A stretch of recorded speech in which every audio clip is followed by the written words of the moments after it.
பா, என்னடா மழை எப்படி வருது அப்படின்னு சொல்லி நம்ம பேசிட்டு இருக்கோம். சென்னையிலயும் தென் மாவட்டங்கள்லாம் பயங்கரமான மழை பெஞ்சிட்டு இருக்கு.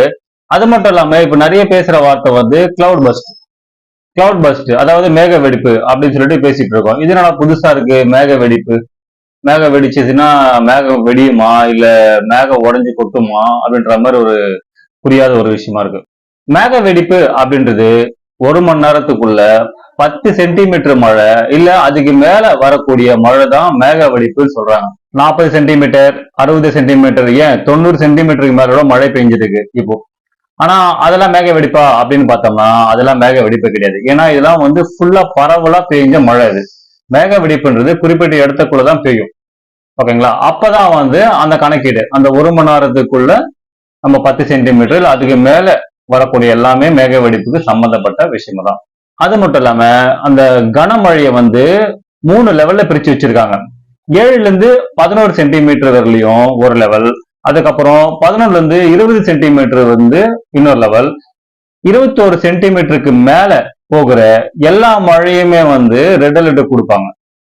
அதுதான் வந்து அதிதீவிர கனமழை. சரிங்களா? அதனால வந்து அந்த 21 சென்டிமீட்டருக்கு போச்சுன்னா அது எல்லாமே ரெட் அலர்ட் கொடுப்பாங்க. அது 40 வந்தாலும் 60 வந்தாலும் 90 வந்தாலும் இதுக்கு எல்லாமே ஒரே அலர்ட் தான். சென்னையில பெஞ்ச மழை தான் வரலாறு காணாத மழை அப்படின்னு சொல்லிட்டு நம்ம நினைச்சிருந்தா இப்ப தென் மாவட்டங்கள்லாம் அதை விட பயங்கரமா பெஞ்சிட்டு இருக்கு. இது நாடாது தமிழ்நாட்டுக்கு இப்படி ஒரு சோதனை அப்படின்ற மாதிரி தெரியுது.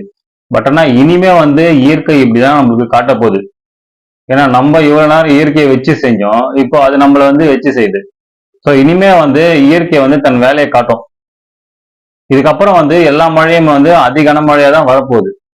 ஸோ நம்ம அதுக்கான ப்ரிகாஷன் தான் நம்ம எடுத்துக்கணும். நம்மளும் தனிப்பட்ட மனுஷனா நம்மளும் என்ன பண்ணணும் அப்படின்னு சொல்லிட்டு நம்ம எடுத்துக்கிட்டு இருக்கு. அதுக்கு சம்பந்தப்பட்டவங்களும் வந்து இதுக்கான விஷயங்கள் தான் இனிமே எடுக்கிற மாதிரி இருக்கும்.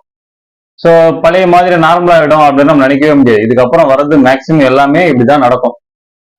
இதுக்கெல்லாம் காரணம் நீங்களும் நாங்களும் தான், எல்லாருமே தான். இது யாரும் தனிப்பட்ட முறையெல்லாம் குறைலாம் சொல்ல முடியாது. எல்லாருமே சம்பந்தப்பட்டுதான் இருக்கும். இயற்கையை நம்ம கெடுத்தோம். இயற்கை தான் வேலையை காட்ட ஆரம்பிச்சிச்சுன்னா என்ன நடக்குன்றது அது காட்டுது.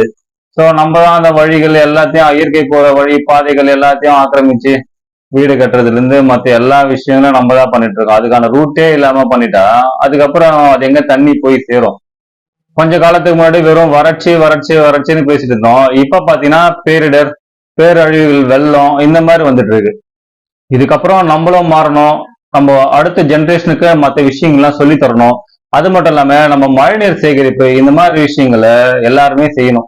முடிஞ்ச அளவுக்கு எல்லாருமே செஞ்சா அந்த நீரை வந்து சேமிப்பு பண்ண முடியும். அது மட்டும் இல்லாம இந்த ரோட்ல நிறைய இடத்துல வந்து நம்ம வந்து ஆஹ் தெரியல எனக்கு நான் சொல்றது கரெக்டா இல்லையான்னு சொல்லிட்டு நிறைய ஊருங்களை நம்ம நியூஸ் எல்லாம் பார்த்தா காட்டுறாங்க. ரோட்லயே வந்து அந்த தண்ணி போயிட்டு உள்ள போய் ஸ்டோர் ஆகிற மாதிரி காட்டுறாங்க.